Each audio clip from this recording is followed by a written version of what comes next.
मनुस्मृति में ब्राह्मण सेवा द्वारा शूद्र की ब्राह्मण बनने की संभावना व्यक्त की गई है। बिना उपनयन संस्कार के शूद्र एक शब्द भी पढ़ने का अधिकारी नहीं, इसलिए इस वर्तमान जन्म में तो शूद्र ब्राह्मण नहीं बन सकता। सभी सनातन विद्वानों गुरुओं का कहना है कि इस जन्म के अच्छे कर्मों का फल अगले जन्म में मिलता है। मतलब अगर शूद्र इस जन्म में अच्छे कर्म करे तो फल स्वरूप अगले जन्म में वह ब्राह्मण जाति में जन्म ले सकता है। Hi friends, welcome back to my channel. Guys, my name is Riya and you are watching Riya Daily Blog. सनातन धर्म में जाति जन्म से निर्धारित होती है या कर्म के आधार पर। आइए मनुस्मृति के कुछ श्लोक पढ़ते हैं। ब्राह्मण बालक का गर्भ से 8वें वर्ष में, क्षत्रिय बालक का 11वें वर्ष में और वैश्य के पुत्र का 12वें वर्ष में यज्ञोपवीत संस्कार कराना चाहिए। इस संस्कार के बाद बालक को विद्या प्राप्ति के लिए गुरुकुल ले जाया जाता है। बालक का उपनयन संस्कार जब तक न हो जाए उससे वेद मंत्रों का उच्चारण नहीं कराना चाहिए। वास्तव में उस समय तक वह शूद्र कहलाता है और शूद्र को वेद मंत्रों का जप करना मना है। जन्म के 10वें या 12वें दिवस या उसकी परिवर्ती किसी शुभ तिथि में शुभ मुहूर्त में शिशु का नामकरण संस्कार किया जाता है। कुछ टीकाकारों का मत है कि अगर 10वें या 12वें दिन शुभ मुहूर्त ना आता हो तो ज्योतिष शास्त्र के अनुसार जिस दिन भी शुभ मुहूर्त निकले उसी दिन नामकरण संस्कार करना उचित है। इस श्लोक में प्रत्येक वर्ण के नामकरण हेतु पृथक पृथक नियम अपनाने के बारे में बताया गया है। ब्राह्मण का नाम मंगल सूचक शब्द से युक्त होना चाहिए, जैसे आनंद प्रकाश, ज्ञान प्रकाश, राम स्वरूप आदि। क्षत्रिय का नाम बल सूचक शब्द से युक्त होना चाहिए, जैसे अजय, विजय, शक्तिमान आदि।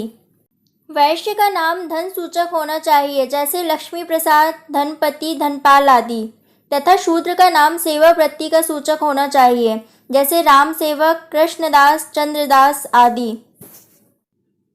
बच्चों के पैदा होते ही इनके कौन से ब्राह्मण, क्षत्रिय और वैश्य गुण कर्मों का आकलन कर लिया गया और किस आधार पर इनका नामकरण किया जा रहा है।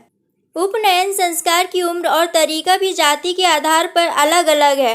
8 साल और 11 साल के बच्चे के कौन से कर्म देखकर इनको ब्राह्मण, क्षत्रिय घोषित कर दिया गया, वो भी शिक्षा ग्रहण करने के पहले ही।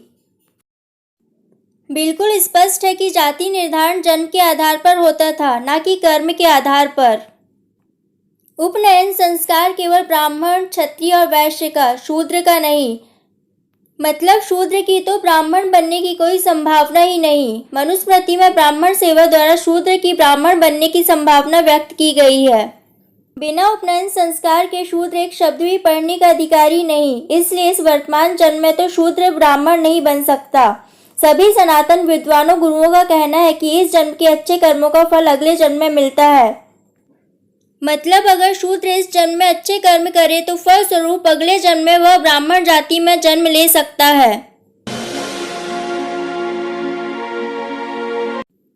कुछ लोग इस श्लोक से भ्रमित हो जाते हैं। जन्म से मनुष्य शूद्र, संस्कार से द्विज, वेद के पठन पाठन से विप्र और जो ब्रह्म को जानता है वो ब्राह्मण कहलाता है। इसके आधार पर कहते हैं कि वर्ण कर्म के द्वारा कोई भी बदल सकता है, किंतु इस श्लोक का ये अर्थ बिल्कुल भी नहीं है। जन्म न जायते शूद्र से ये नहीं हो जाता कि जन्म से सभी शूद्र हैं। इसका अर्थ है जन्म से सभी शूद्रवत हैं, अर्थात वेद के अनाधिकारी हैं, किंतु संस्कार होने से द्विज वेद का अधिकारी होता है। ब्रह्म को जानने वाला ब्राह्मण है, यह बात सत्य है, लेकिन उससे पहले ब्राह्मण माता पिता और गुरु की भी आवश्यकता होती है, तब वह ब्रह्म को जान पाता है। ऋषि विश्वामित्र, कंवर, शैलूष जैसे उदाहरण द्वारा लोग भ्रमित हो जाते हैं कि ये कैसे अपनी जाति को परिवर्तित कर ब्राह्मण बन गए।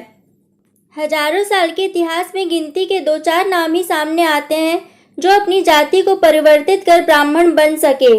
यह अपवाद हैं जो उंगलियों में गिने जा सकते हैं।